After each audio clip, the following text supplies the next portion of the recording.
dalam menghadapi tantangan dan kondisi. Tentu kalau sama Tuhan kita harus menyerah ya, kita harus memberikan semuanya kepada Tuhan.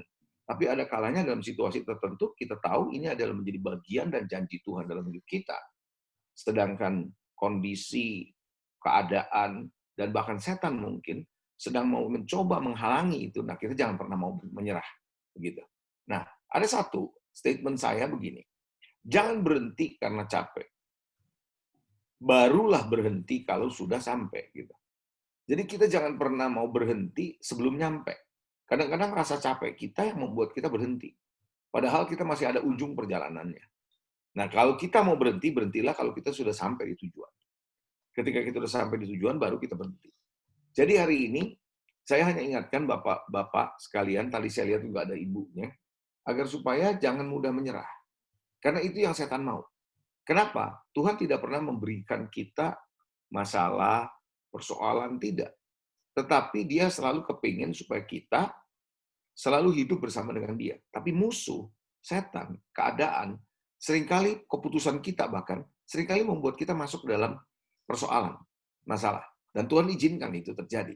Tapi Tuhan bukan sebagai dalang di belakangnya. Tapi dia izinkan itu terjadi supaya kita belajar sesuatu. Gitu ya. Karena pada dasarnya dalam diri Tuhan, Tuhan itu baik adanya. Nah, karenanya ketika ada persoalan-persoalan yang kita hadapi, jangan mudah menyerah. Tapi kita harus terus berani berjalan sampai pada ujungnya. Begitu. Karena ketika menyerah itu ada di pikiran kita, saya suka bilang begini, bagi orang percaya ada 3 hal yang nggak boleh ada di dalam pikiran dan hati mereka. Ada 3 hal. 3 kata yang nggak boleh ada di kamus orang Kristen. Ya. Yang pertama adalah mustahil. Bagi orang Kristen tidak boleh mempercayai kata mustahil. Begitu. Karena bagi Allah tidak ada yang mustahil, betul? Kan begitu. Yang kedua, kata yang nggak boleh bagi orang yang sudah berkeluarga terutama adalah bercerai. Kata bercerai tidak boleh ada dalam pikiran kita sebagai orang percaya. Yang ketiga, menyerah. Itu nggak boleh ada kata. Ya udah gue nyerah aja dah, aku menyerah. Nggak bisa. Never ever give up. Karena Tuhan tidak pernah menyerah sama saudara, sama saya, sama kita semua. Dan dia tidak akan pernah membiarkan kita menghadapi masalah melebihi kekuatan kita. Kan firman Tuhan bilang begitu. Ya kan? Nah, ketika apa yang terjadi ketika menyerah itu ada di pikiran kita. Maka yang terjadi adalah daya tahan kita akan lemah. Kita akan menjadi orang yang tidak akan kreatif. Kita punya situasi yang akan nggak mau mencoba apapun nanti. Dan pada akhirnya kalau kita udah menyerah, kita akan bergantung pada belas kasihan manusia. Lebih daripada kepada Tuhan. Percayalah ketika menyerah ada di hati kita. Kita percaya kita nggak bisa, kita menyerah. Kita hanya ada tinggal waktu, kita akan jatuh. Kita akan kalah. Oleh karena itu, kita akan masuk ke dalam satu lingkaran nantinya, yaitu lingkaran yang membawa kita kepada kekalahan demi kekalahan ketika kita menyerah. Oleh karena itu, orang harus melihat masa depan lebih baik daripada sekarang. Anda setuju nggak masa depan kita lebih baik daripada yang sekarang? Amin. Ya. Karena kalau masa depan kita nggak melihat lebih baik dari sekarang, kita nggak ada harapan loh. Kita nggak akan pernah mau berjalan maju ke depan karena kita nggak melihat itu ada harapan. Tapi kalau kita melihat itu ada harapan, lebih baik. Contoh di masa pandemi ini. Tentu kita berharap setelah selesai pandemi ini, kita akan maju dan kita ada dalam kondisi yang jauh lebih baik daripada sebelumnya. Dan saya meyakini itu. Gitu. Karena selalu di tengah-tengah ada masalah, selalu di ujungnya Tuhan angkat kita ke level yang baru. Di dalam level yang baru, nanti ada tantangan yang baru. Nah, tantangan itu seolah-olah membawa kita turun, tapi tanpa sadar nanti di akhirnya Tuhan akan angkat kita di level yang baru yang lebih tinggi daripada yang sebelumnya. Nah, oleh karena itu kita perlu belajar ya bahwa menghadapi masa depan ada banyak tantangan, yes, dan ada banyak masalah, yes. Tapi kita tidak pernah boleh menyerah. Kata itu tidak boleh ada pada kita. Ya. Nah, pertanyaannya adalah begini, apakah di Alkitab pendeta-pendeta, hamba-hamba Tuhan, nabi, rasul, pernah ngalamin menyerah nggak? Pernah. Semua orang bisa ngalamin menyerah. Tapi menyerahnya adalah sadar kemudian balik. Begitu. Makanya Alkitab kan bilang 7 kali orang benar jatuh.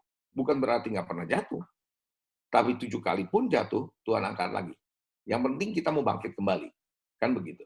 Nah, saya akan coba bagi lagi satu share screen lagi buat saudara. Adalah ini.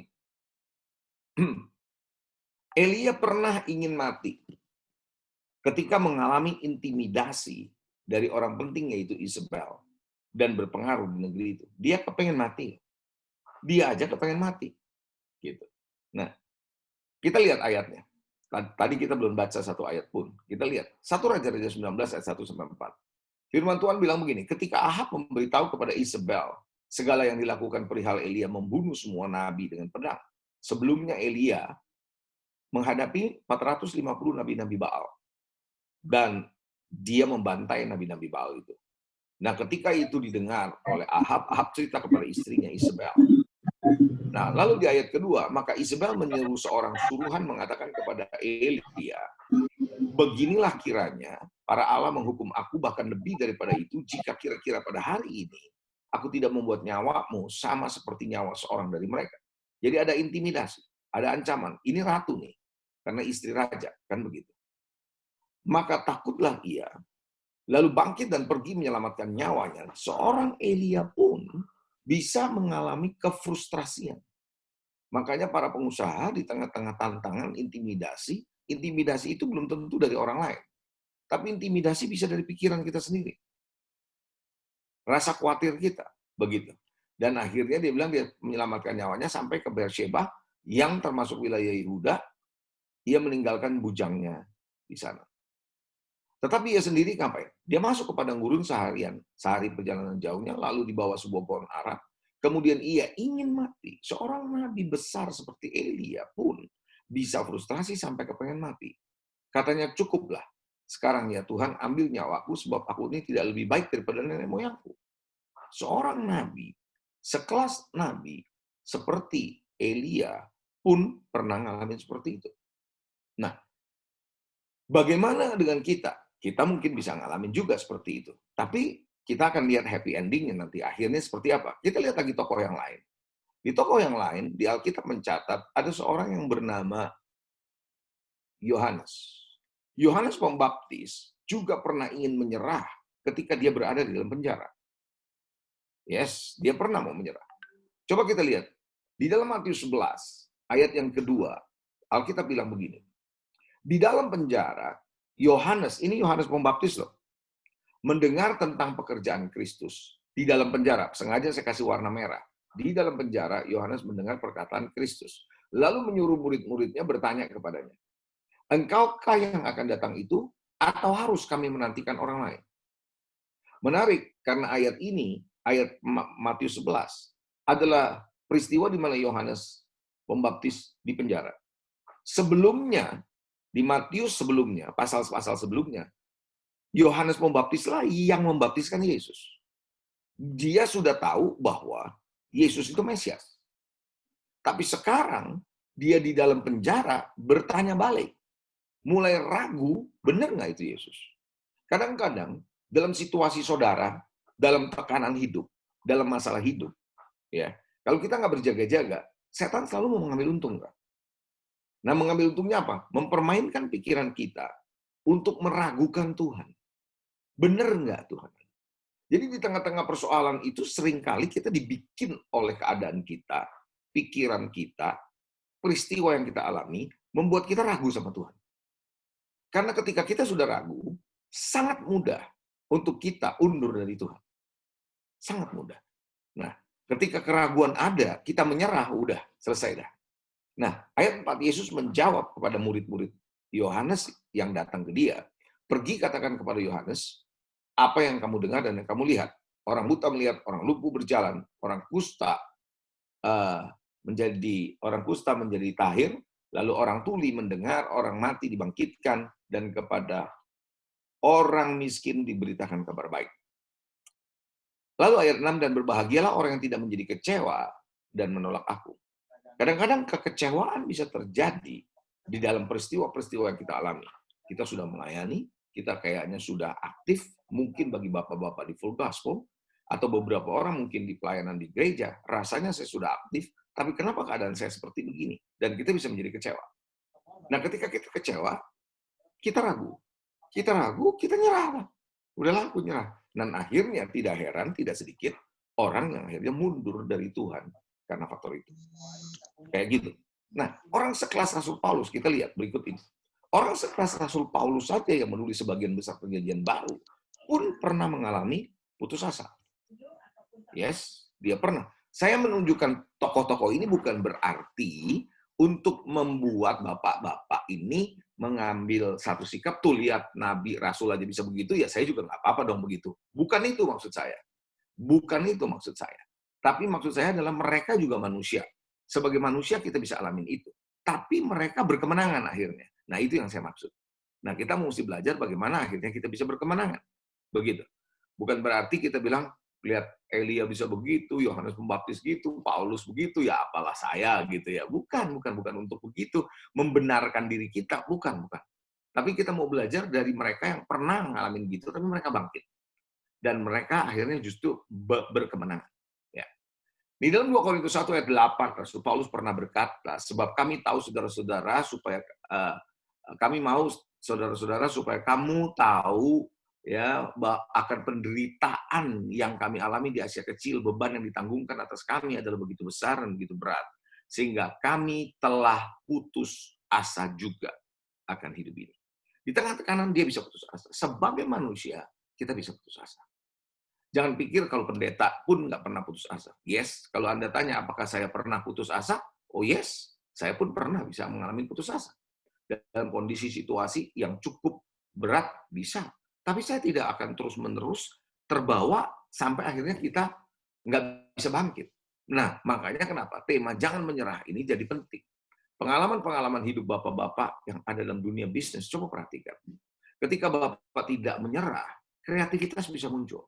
Ketika bapak tidak menyerah, nggak tahu bagaimana ada kekuatan baru muncul setiap saat. Dan Anda bisa ketemu dengan orang-orang yang kadang-kadang kita nggak pernah sangka-sangka. Yang justru orang itu menolong kita pada akhirnya. Entah memberi kita peluang, entah menolong kita dengan memberi nasihat, entah menolong kita dengan membantu kita menemukan customer baru. Tuhan bisa buka jalan. Yang penting jangan pernah menyerah. Bisa katakan amin, ya. Puji Tuhan. Nah, itu sebabnya Bapak Ibu Saudara sebagai seorang hamba Tuhan pun saya mengalami tekanan, bukan cuma persoalan di pandemi ini saja, tapi dalam kehidupan penggembalaan, dalam kehidupan sebagai seorang hamba Tuhan. Tekanan ada, pasti ada, pasti ada. Ada sebuah cerita di Alkitab, saya nggak akan tunjukkan ayatnya nanti takut terlalu panjang, saya cerita aja. Bapak-bapak, Ibu boleh baca di Alkitab, ya. Dalam Anda boleh catat 2 Tawarikh, 2 Tawarikh pasal 20. 2 Tawarikh pasal 20. Mulai ayat 1 dan seterusnya, ya. Satu pasal itu Anda baca. Saudara, ini cerita tentang bagaimana seorang raja Yosafat mengalami tekanan yang luar biasa. Ada 3 musuh datang sekaligus. Dari Moab, dari Amon, dari Meunim. Ada 3 pasukan. Masuk datang sekaligus.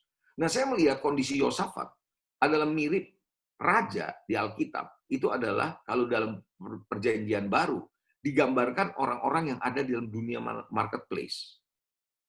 Itu raja. Kalau imam dalam perjanjian lama, dalam perjanjian baru, gambarannya sama dengan para pendeta, para gembala. Nah, jadi ini Raja Yosafat, ini adalah gambaran seorang raja, kalau di dalam zaman sekarang ini, saya melihat adalah bapak-bapak yang ada dalam dunia usaha. Nah, di sana dikatakan bahwa dia ngalamin 3 tekanan sekaligus. Saya melihat di masa pandemi ini mungkin ada tekanan-tekanan yang begitu kuat. Ada tekanan keuangan, karena bisnis, ada tekanan masalah di dalam rumah tangga, karena sekarang sering di rumah, jadi masalah. Kan bisa begitu. Yang ketiga adalah masalah mental. Karena mungkin tegang, jadi bingung, khawatir, bagaimana nanti bisnis saya. Dan seterusnya. Dan yang lain-lain lagi. Ada tekanan yang luar biasa. Nah, ketika dia mengalami tekanan, dia mendengar berita itu. Yosafat menjadi takut. Alkitab bilang begitu, jelas. Dia menjadi takut. Tapi ada satu yang menarik dari Yosafat. Ketika dia takut, dia mencari Tuhan. Dia saat dia takut, dia datang sama Tuhan, berdoa, berpuasa, satu keluarga, semua keluarganya ikut sama berdoa. Dan apa yang terjadi? Tuhan intervensi. Dia tidak menyerah begitu saja. Dia tidak berkata, ya udah mau bagaimana lagi. Enggak. Tapi dia fight bersama dengan Tuhan. Nah, ketika itulah Tuhan mengutus seorang nabinya yang bernama Yahaziel, yang berkata kepada dia, kamu nggak usah takut, kamu maju saja. Bukan kamu yang berperang, tapi Tuhan yang berperang gantikan kamu. Dan betul dia mengalami terobosan. Jadi saudara, Bapak Ibu, saudara yang dikasihi Tuhan, ketika Anda menyerah, percayalah semua kekuatan Anda akan runtuh. Percaya sama saya. Makanya kenapa di dalam dunia usaha, kalau Anda perhatikan, dibutuhkan motivator. Betul nggak? Ya, kenapa motivator banyak orang undang untuk bicara di perusahaan? Karena ada banyak karyawan-karyawan atau manajer-manajer yang sudah merasa mengalami tekanan, tegang, perlu dimotivasi. Nah, sementara kita punya motivator yang paling hebat, yaitu Roh Kudus. Dengan firman Tuhan, dan di sini kita harus belajar bahwa kita harus terus termotivasi untuk tidak menyerah dan akhirnya stop. Dan akhirnya mundur dari Tuhan. No, kita tidak boleh seperti itu. Nah, oleh karena itu, di malam ini, ya saya akan coba memberikan renungan singkat buat bapak-bapak. Bagaimana caranya supaya kita tidak gampang menyerah? Mungkin banyak orang bilang, gampang sih Pak ngomongnya. Tapi bagaimana?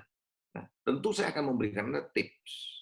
Bagi Anda yang ada dalam dunia usaha, Anda membutuhkan khotbah yang tidak menjelimet. Tapi yang Anda butuhkan adalah satu khotbah yang Anda bisa gunakan di dalam kehidupanmu sehari-hari sebagai langkah kehidupanmu. Ya, jadi Bapak Ibu, Saudara, karena saya lihat ada ibu-ibu tadi, ya, saya mau sampaikan tips sederhana, praktis, bagaimana caranya Anda bisa tidak menyerah. Are you ready? Anda siap? Oke. Saya akan bagikan dari saya punya slide. Tips agar Anda tidak mudah menyerah. Ya. Yang pertama, Anda harus pilih apa yang Anda dengar. Nggak semua yang Anda dengar, itu perlu Anda dengar. No. Nggak semua berita Anda mesti baca. No. Saudara tahu nggak waktu COVID awal-awal, kita dengerin berita, aduh bikin takut kita. Ya kan? Semua kita dengerin. Dan kita nggak ada saringan sama sekali. Nggak ada saringan. Nah sekarang, situasi udah beda nih. Kita denger, kita pilih-pilih, ya yang begini apaan sih? Bisa begitu kita sekarang. Iya kan? Nah, tapi kalau dulu-dulu kan enggak. Nah, apa yang kita dengar, itu akan mempengaruhi kita. Makanya dengar itu harus selektif. Bapak-bapak, kalau Bapak dengar berita, jangan 100% dipercaya. Nah, saya boleh ngomong sesuatu ya, Pak ya, malam ini ya. Secara jujur ya. Saya lihat orang Kristen lucu. Kalau dia dengar berita, dia cenderung mau percaya. Kecenderungan orang kalau dikasih tahu berita, apalagi dari temennya adalah temen yang dekat, dia percaya berita itu. Tapi lucunya, kalau dia ikut chapter full gospel, dengar khotbah, nggak gampang percaya. Nah, itu lucu menurut saya. Itu sesuatu yang terbalik-balik cara berpikirnya. Ketika dunia menyampaikan sesuatu, punya tendensi untuk lebih cepat percaya, ketimbang ketika khotbah disampaikan, mikirnya 2 kali, 3 kali gitu. Nah, ini terbalik cara berpikirnya. Kita harus belajar memilih apa yang kita dengar. Karena apa yang kita dengar akan membangun atau akan merobohkan kita. Ingat loh, seorang bernama Hawa bisa berbuat dosa karena dia mendengar. Apa sih yang Anda dengar? Apa yang Anda dengar? Ya. Nah, kita lihat kutipan ini yang saya buat. Apa yang Anda dengar akan mempengaruhi proses berpikir dan penentuan pilihan Anda. Cara Anda berpikir tergantung dari apa yang Anda dengar, konsisten dari waktu ke waktu. Kalau Anda dengerin berita yang buruk, terus-menerus, COVID, tiap hari Anda ikutin tuh data COVID update. Berapa puluh ribu, berapa yang mati, berapa yang sembuh, berapa yang terinfeksi, di Jakarta berapa, tiap hari kamu dengerin itu. Yang ada adalah ketakutan. Proses berpikir kita, penentuan pemilihan kita jadi nggak benar. Begitu. Kita kalau dengerin orang-orang yang nggak benar, kita akan ngambil keputusan yang salah. Anaknya Salomo, ya, ketika para rakyat minta diberi keringanan, Dia bukannya, saudara, mendengarkan tua-tua yang bersama dengan ayahnya dulu sama Salomo, tapi dia justru dengerin teman-temannya yang masih muda. Nah, itu yang bikin masalah. Sehingga kerajaan itu pecah menjadi dua. Nah, proses berpikir saudara, proses berpikir saya sangat dipengaruhi apa yang Anda dengar. Makanya Alkitab bilang, iman timbul dari apa? Pendengaran. Tapi pendengaran bukan dari CNN. Pendengaran bukan dari berita, tapi pendengaran dari firman. Nah, ini penting. Nah, lihat proses mendengar ini. Saya kasih Anda lihat prosesnya. Dari mendengar, Anda akan mempengaruhi pikiran. Pikiranmu dipengaruhi karena Anda dengar. Ini kuping sama kepala, ini dekat. Begitu kita dengar, ini diproses di sini. Begitu pikiran memproses, perasaan muncul, turun dia ke hati. Akan mempengaruhi perasaan saudara. Dan ketika perasaan itu akan terpengaruh dengan apa yang Anda dengar, maka reaksi dan respons Anda akan terpengaruh. Anda akan merespons. Kalau Anda nggak hati-hati, Anda akan lihat. Reaksi Anda, respons Anda di sini, itu diawali karena apa yang Anda dengar. Gitu. Nah, saya lanjut. Nah, setelah reaksi ini akan mempengaruhi yang namanya sikap. Sikap Anda akan muncul karena dari reaksi itu. Dari sikap muncul pilihan-pilihan Anda, apa pilihan Anda, dan dari pilihan-pilihan Anda akan muncul keputusan. Apa yang menjadi keputusan Anda? Dan dari keputusan akan ada hasil. Dari tindakan baru ada hasil. Muncul hasil. Jadi dari sini kita bisa melihat bahwa diawali dari apa yang kita dengar, mempengaruhi pikiran. Pikiran mempengaruhi perasaan. Perasaan mempengaruhi reaksi, respon saudara, dan mempengaruhi sikap saudara. Pilihan-pilihan saudara akan terpengaruh dari apa yang Anda dengar pada awalnya. Keputusan dari pilihan itu menentukan keputusan, tindakan Anda, dan pada ujungnya adalah hasil. Jadi jangan pernah berpikir bahwa mendengar tidak mempengaruhi hasil. Oh, mempengaruhi hasil. Mempengaruhi hasilnya mungkin tidak langsung, karena ada proses perjalanan itu tadi. Pikiran, perasaan, reaksi, sikap, pilihan, keputusan, tindakan. Itu ada proses. Mungkin waktunya 2 bulan, 3 bulan, 6 bulan, setahun. Tapi kalau Anda dengar-dengar terus, suatu hari Anda akan lihat hasilnya dari situ. Ya, jadi makanya kita perlu hati-hati. Dari sini kita nggak bisa sembrono mendengar. Pilih apa yang Anda dengar. Tips yang kedua, jangan bereaksi tapi merespons. Tips yang kedua, merespons bukan bereaksi. Karena reaksi sama respons tidak sama menurut saya. Reaksi itu adalah kita tidak pernah mikir, langsung kita langsung ambil reaksi. Begitu. Dengar sesuatu, langsung kita ambil tindakan. Nggak pernah mikir dulu. Kita nggak suka, langsung kita ngamuk-ngamuk. Kita marah-marah. Kita reaksi, tidak berespons. Kalau orang bereaksi, tidak mikirin orang lain, tidak mikirin diri sendiri malah. Juga sama. Jadi dia lakukan aja, pokoknya apa yang dia mau lakukan, dia lakukan. Itu reaksi. Dan sering menciderai orang. Sering melukai orang.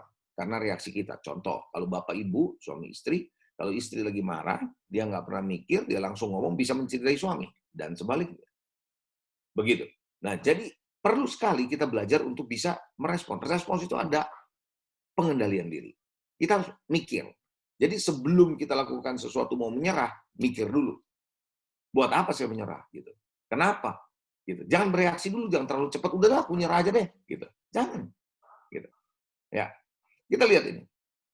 Sebuah peristiwa atau suatu informasi, ketika Anda terima, ketika itu langsung Anda bereaksi, maka apa yang terjadi? Anda punya emosi mengalahkan pikiran. Anda punya emosi akan mengalahkan pikiran atau akal sehat dan firman.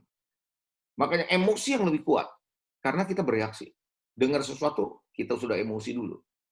Jadi itu firman yang kita dengar selama ini, nggak akan pernah bisa pengaruhin ke kita loh.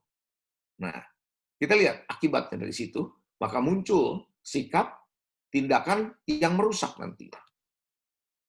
Muncul tindakan merusak. Kan merusak diri sendiri, merusak orang lain dengan marah-marah, hubungan jadi rusak, pekerjaan juga bisa rusak, rumah tangga juga bisa berantakan. Itu seperti itu. Karena kita bereaksi. Sebaliknya kalau kita merespons, perhatikan baik-baik. Apa yang terjadi ketika kita punya informasi dan dapat peristiwa atau suatu peristiwa, kita respons, tidak reaksi, maka yang terjadi adalah pikiran atau akal sehat kita dan firman Tuhan itu mengalahkan emosi. Jadi kita menempatkan pikiran dan akal sehat kita dan firman Tuhan itu di atas emosi kita. Dan kita menundukkan diri ke sana. Karena kita respons. Jadi kita ambil nafas dulu mungkin, kita tahan diri sebentar, dan izinkan firman bekerja. Izinkan akal sehat kita bekerja. Nah, baru akan muncul sikap, sama juga ada sikap, tapi sikapnya lain tentunya, dan akan ada tindakan yang membangun. Nah, disinilah yang membuat kita akhirnya nggak gampang menyerah tuh di situ. Akhirnya kita bilang, iya ya, kenapa mesti takut, kenapa mesti begini, ayo lakukan sesuatu yang lebih baik. Kan firman Tuhan bilang begini. Nah, di situ yang membuat kita tidak menyerah. Tapi kalau kita sudah reaksi dulu, udahlah, biarin amat dah, bodoh lah. Mau Tuhan mau ngomong apa, saya pernah ngalamin seorang anak Tuhan bilang begini. Saking dia marah-marah dengan situasinya, dan dia marah sama Tuhan. Bodoh dah, saya tinggalin Tuhan, terserah mau masuk neraka, masuk neraka. Bisa ngomong gitu. Dan dia tinggalin Tuhan. Kenapa bisa begitu? Dia bereaksi. Terlalu emosional. Gitu. Nah, jadi Bapak Ibu, kita perlu belajar ini. Nah, bagaimana yang ketiga? Jangan pernah putus asa. Tips yang ketiga, jangan putus asa dalam berdoa dan menantikan jawaban Tuhan. Jangan pernah putus asa saat berdoa dan menantikan jawaban Tuhan. Tuhan tidak selalu menjawab doa kita segera. Ada selalu waktunya. Bayangkan apa yang terjadi dengan Paulus dan Silas waktu di dalam penjara, dia diikat kakinya, dia dipasung, dia masuk ke dalam penjara yang di dalam tengah malam, dia udah nggak tahu mau berbuat apa, tapi dia cuma bisa nyanyi, dia bisa berdoa. Nah, kemungkinan kita juga kalau dalam kondisi begitu kita berdoa juga kita pikir apa mungkin Tuhan tolong kita. Situasi seperti itu. Nah, banyak orang gampang putus asa setelah doanya sekian lama nggak dijawab. Gampang putus asa ketika kondisinya tidak berubah. Saya selalu katakan begini, di tengah setiap masalah apapun, Bapak Ibu, pastikan Anda punya pikiran ini. Saya pelan-pelan nih ya, supaya Bapak Ibu nangkep nih. Di setiap masalah, di setiap gesekan dalam hubungan, di setiap tantangan hidup, Anda harus punya pikiran seperti ini. Perhatikan, Tuhan mau buat apa kepada saya lewat peristiwa ini? Tuhan mau buat hidup saya jadi lebih baik dalam konteks hidup saya, apa lewat peristiwa ini? Kalau Anda bisa melihat itu, maka Anda nggak gampang menyerah. Anda mesti ingat, Tuhan punya target adalah dalam hidup saudara dan saya. Membuat saudara dan saya menjadi serupa Kristus. Nah, untuk menyerupai Kristus, Tuhan yang nggak kelihatan harus mengizinkan rancangan-rancangan dalam hidup ini untuk membentuk saudara dan membentuk saya. Kalau full gospel di mana Anda berada dalam pelayanan, Anda jadikan pelayanan di full gospel sebagai sarana untuk bisa memperlihatkan Anda bisa melayani, Anda sudah salah. Saya katakan sekali lagi, ketika Anda menjadikan pelayanan di full gospel untuk menunjukkan bahwa saya bisa melakukan sesuatu, atau karena saya bersama dengan Tuhan, sudah diubahkan oleh Tuhan, saya melayani Tuhan. Saudara, walaupun kelihatannya benar, hati-hati.